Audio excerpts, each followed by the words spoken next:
Stars and Stripes show is brought to you by the U.S. Embassy. Well, it's Gabs FM, powered to engage your world. So I had the honor, and of course I'm rolling solo dolo. Unfortunately, Sam is not in the building, but she'll be back on Monday, same time, same place. Now, I had the honor of interviewing the ambassador of the United States to the Republic of Botswana, talking about the collaboration between, our security organs and, of course, the U.S. military and others. So look out for the conversations coming your way. We did a series of 3 pre-recording, and this one is the first one. Good afternoon. Gabs FM, powered to engage your world. And of course, welcome to the Stars and Stripes radio show, proudly brought to you by the U.S. Embassy in partnership with Gabs FM. And of course, today we have a very special segment highlighting the strong bilateral relationship between the U.S. government and of course the BW government. In particular, today we'll be focusing on U.S Botswana Defense Cooperation. And joining us today is the ambassador of the United States to the Republic of Botswana, His Excellency Howard Van Vranken. Mr. Ambassador, how are you? I'm doing great, Swift. Great to see you again, and I'm delighted to be here to talk about this important subject. Absolutely. Today we're talking a very important subject, U.S. Botswana Defense and Security Cooperation. That is an important conversation to have. How would you describe the relationship between our two countries in this particular area? Our relationship with Botswana in defense and security cooperation is very, very strong. Of course, like everything else we do here in Botswana, it's built on shared values, namely the value that we place on the rule of law, on democratic institutions, and on human rights. And we have a long tradition of working with Botswana in a cooperative partnership to achieve common goals. We have more than 20 years of partnership with military education, training, exercises, and a variety of other things that I think builds the capacity of Botswana as well as American defense professionals. We're not just partners in defense security and law enforcement. We also work together to help the international community protect and serve better and smarter. And of course, here I'm talking about what I've spoken to you about previously, and that's our International Law Enforcement Academy that we run in conjunction with Botswana out in Otsi. Together, the United States and Botswana has trained over 11,000 law enforcement professionals, criminal justice personnel, other people who are involved in things like countering wildlife trafficking, timber trafficking, violent extremism, cybercrime, corruption, trafficking in persons. That's work that happens here to train people from 38 different countries right here in Botswana. It's part of our partnership. Absolutely. I've had the honor of visiting ILEA, International Law Enforcement Academy. And of course, let's zone in on that. We are familiar with there are a number of exchange programs that the U.S. conducts that help Botswana entrepreneurs, teachers, and young people succeed. I think you did mention and highlight some of the other programs that speak to, military and police. Let's zone in on a little bit of that, highlight some of those programs that are available between the U.S. government and the BW government. By all means. So, of course, one of our top initiatives is International Military Education and Training Program, what we call IMET. And through that, we have members of the BDF, civil servants, academics. They go to the United States and participate in academic and professional development courses, side by side with military professionals from the United States, other leaders, as well as people from around the globe. We also conduct professional exchanges with the BDF and other security forces so that they can see how we do work and we can see how they do their activities and processes. We both learn from each other. We implement best practices. It's really a tremendously productive collaboration. Absolutely. Well, it's Gabs FM, powered to engage your world, and you're on the Stars and Stripes radio show, proudly brought to you by the U.S. Embassy in partnership with Gabs FM, talking shared security. And of course, let's talk climate change. This is one global conversation. Climate change is a problem whether you're American or you're Botswana, and we need to collectively address this particular issue. What kinds kinds of initiatives are you working on with the BW government that speak particularly to climate change? That's a great question, Swift. And as you know, this is very close to my heart. Absolutely. I want to find ways that we can help with adaptation as well as mitigation when it comes to climate change. And we have a great partnership with the Botswana government, particularly as it comes to adaptation. For example, today I spoke at a conference here in Botswana that was focused on agriculture and food security. Wow. And how, in part, we were focused on what is agriculture in Botswana going to look like, given some of the changes that we anticipate coming because of global climate change. We've got a lot of smart people in the United States and here in Botswana who are very much focused on these issues. We're trying to find ways that we can, for example, maximize the use of water here in Botswana. We have experience with arid condition farming, and a lot of that is transferable to Botswana. Botswana has been, I think, at the forefront of trying to identify innovative ways to address these kinds of issues. But, for example, on agriculture and food security, we're looking for ways that we can help Botswana with adaptation to climate change. We're also focused on mitigation. As I've talked to you before, and anybody who knows me knows that I'm passionate about solar energy. I think that it's an incredibly rich potential for Botswana to exploit this incredibly abundant solar energy that Botswana has. It's among the second or third highest countries in terms of solar irradiation. We're looking for ways that we can put solar panels on roofs. We can have industrial scale solar installations that would produce electricity for the Southern Africa power pool, and we can make Botswana an exporter of electricity. Right now, Botswana imports about $400 million worth of electricity. Wow. All of it's coal-powered from South Africa. We think that that's something that we can change, and we're looking to partner with the government to make that happen. Definitely, together we can do a lot more. Let's talk about gender-based violence, whether we like it or not. This is an issue that is associated to the United States and, of course, to Botswana. Let's talk about, elements of gender-based violence, and, it brings a lot of harm. How can we expand a partnership between the American people and the Botswana to address this particular problem? Well, Swift, you've heard me say how much we have in common with Botswana. Unfortunately, that extends to some of our common problems, including gender-based violence. It's a problem that we have in the United States that we've wrestled with, we've tried to address, and we're committed to working locally to do so as well. It's an incredibly important topic to me. We see that the corrosive effect of these issues, they permeate throughout society. It's really a human right that we're trying to establish. We're looking for ways that we can partner with Botswana organizations and the government to work with civil society groups and find meaningful ways that we can address this issue. Earlier this week, I met with faith-based leaders here. They recognize this as an issue. I've talked with politicians. They certainly recognize this as an issue. I've talked with international organizations here. We all recognize that this is a really important issue for us to address, and it's something that is going to take all of us to help to improve that situation. Absolutely, Ambassador. Let me give you this opportunity to share your parting statement. Well, I appreciate it, Swift. We have a lot of areas that we're partnering with Botswana. Defense is only one of them. Defense is particularly important because I think it's someplace where it's been a very productive collaboration and relationship. But across the board, as it comes to energy, climate, protecting the environment, protecting species, generating economic opportunities, working in the health sector through PEPFAR. We have a very ambitious partnership with the government. We're delighted that the government wants to partner with the United States people, partner with the United States institutions to make this work. Now, I'm busy all the time, and mind you, I'm not complaining, Swift, because of course, as you know, complaining doesn't pay the built. I like that. So I'm delighted to be here, and I'm looking forward to continuing to work with our Botswana partners. Thank you, and that's a wrap. We are online, Twitter and Instagram at Gabs_FM.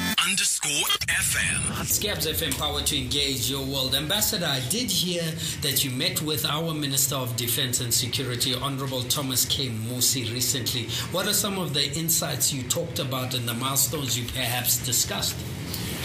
Great question, Swift. Well, first off, we made sure that we commended the Honorable Minister for the BDF's role regionally and for their outstanding professionalism and for helping to provide a stabilizing influence, particularly in Southern Africa and in northern Mozambique in particular. I think the BDF has had a really important role in the SAMIM mission, and it's something that we very much admire.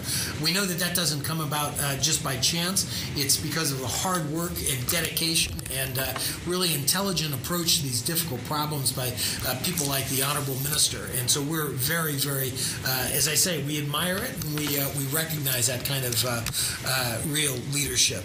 You know, Botswana has a leadership role in a number of different initiatives, and Botswana has a tradition of taking very principled stands at the United Nations, the African Union, in SADC and elsewhere, and it's something that we really appreciate about Botswana.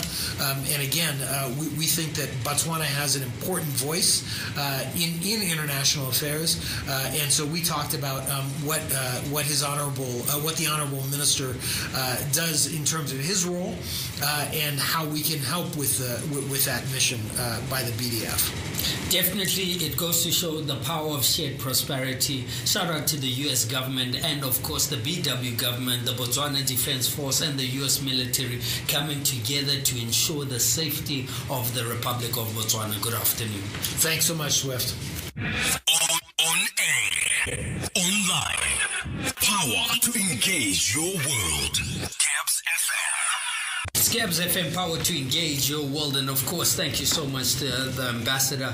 Let's move along swiftly, and today I have the absolute honor of speaking to AFRICOM's Commander, General Michael Langley, and of course, General Michael Langley, U.S. Marine Corps, became the 6th Commander of the U.S. Africa Command in August of 2022. Headquartered in Germany, U.S. Africa Command is one of the 7 joint service geographic combatant commands and is responsible for all U.S. military operations and activities to protect and advance U.S. national interests in Africa. General, welcome to the show. How are you? I'm well. Thank you for asking. Fantastic. I hear you're from Louisiana, if I'm not mistaken. Yes, I certainly am. Born in Louisiana, raised in Texas. Okay, I've actually been to New Orleans.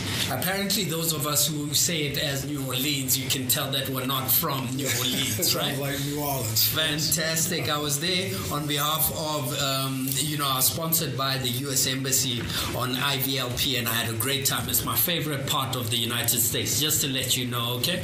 Oh, wow, okay. I understand that. Hopefully you enjoyed yourself. Fantastic. Look, let's get straight into it. The U.S. Africa Command's role and mission in Africa. Can you please elaborate on that and the purpose of your trip, and especially why you're in Botswana? Yes. Hey, thanks for asking that, Swift. And let me just go ahead and start off by saying my mission, AFRICOM's mission, extends down from our national security strategy that is promulgated by the President of the United States. Okay. From that, we come up with our national defense strategy. And what both of those authoritative documents tell me to do, that I need to be able to engage with our African partners to achieve our common goals, with our common values of democratic norms and democratic principles, responsible governments that extends down to the militaries across our African partners to reach that viable end state. Absolutely, absolutely. Look, let's talk about the U.S. military working with Botswana and other countries in Africa on projects involving things like disease control, public health, infrastructure development, and of course, let's understand, why does the military want to invest in these projects within the continent? Because those national objectives that we actually have in common with our African partners of stability, security, and prosperity.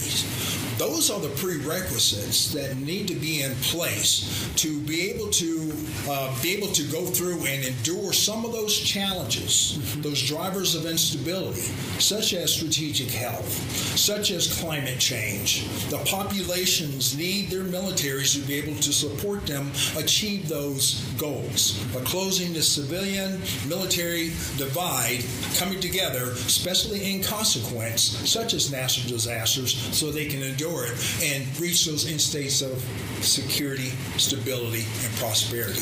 Absolutely. Collaboration is the name of the game. And of course, that's why we're on the Stars and Stripes radio show, proudly brought to you by the U.S. Embassy, highlighting the bilateral relationship between the U.S. government and the BW government. And today we're talking about shared security. Look, let's continue conversation. Climate change. You know, some people might not associate the topic or the conversation around climate change to security. There was a meeting that was held here in Gaborone, Botswana, from AFRICOM this summer. Can you remind us about that and, you know, some of the milestones regarding, you know, climate change and its importance within the security conversation?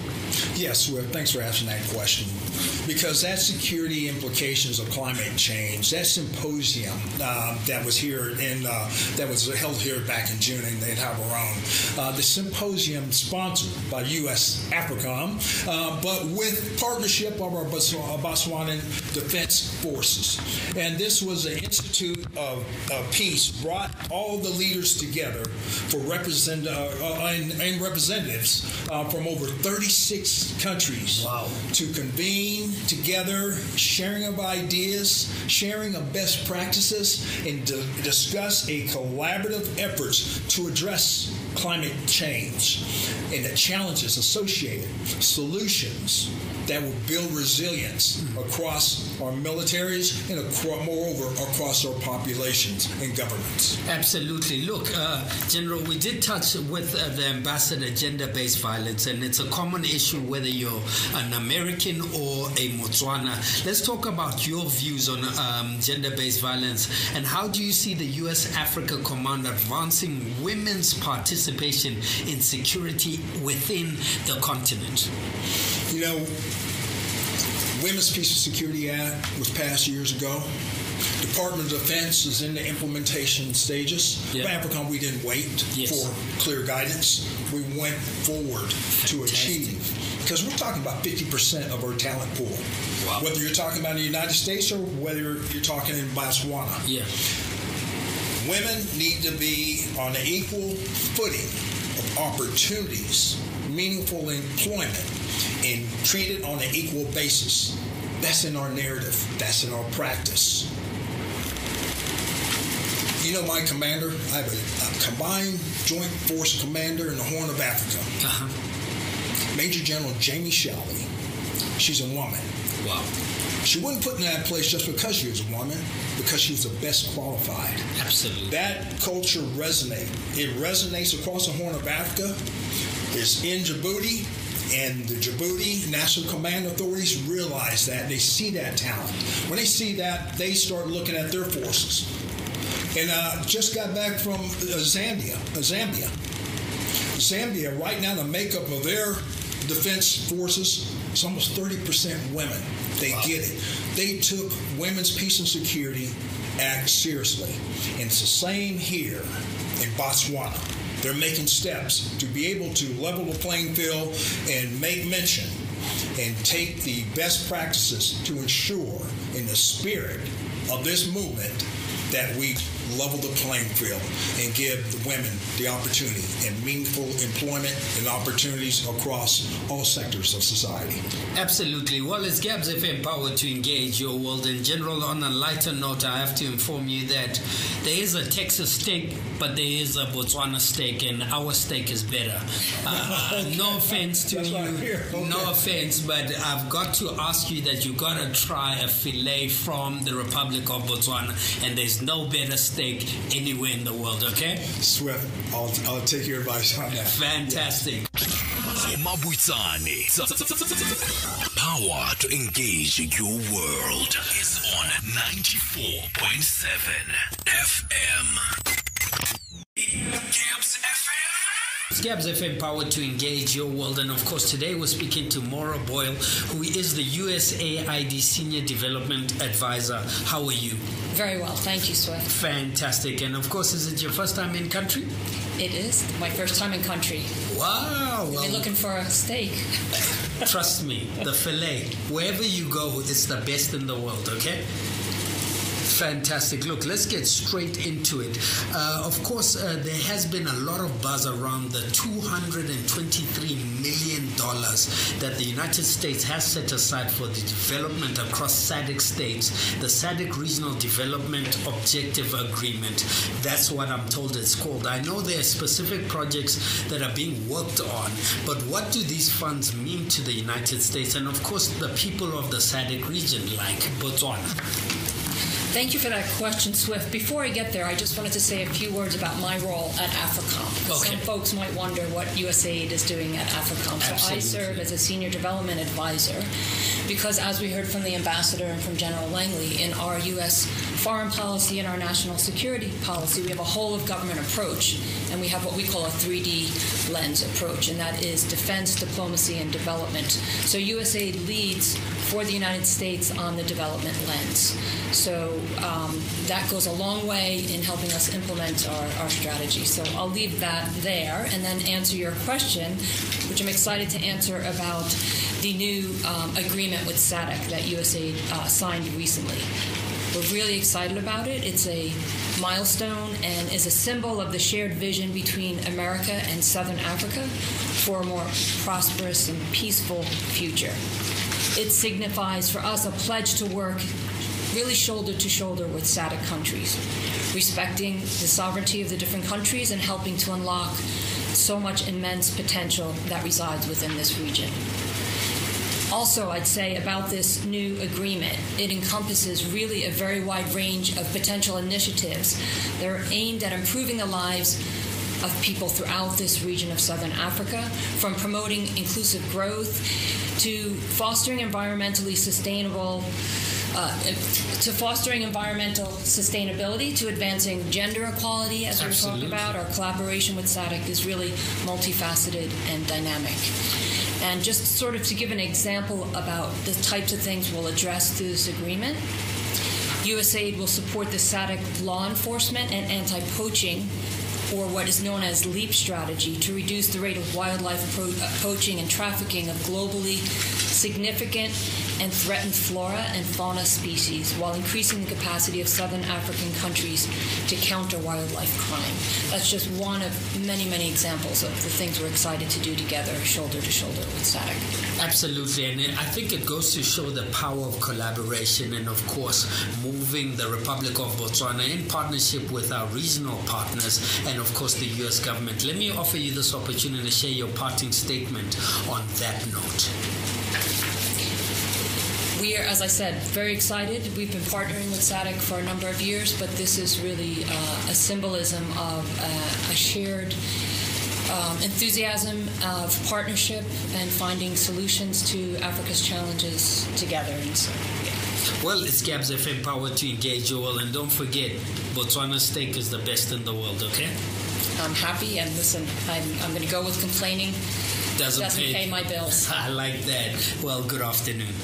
The Stars and Stripes show was brought to you by the U.S. Embassy.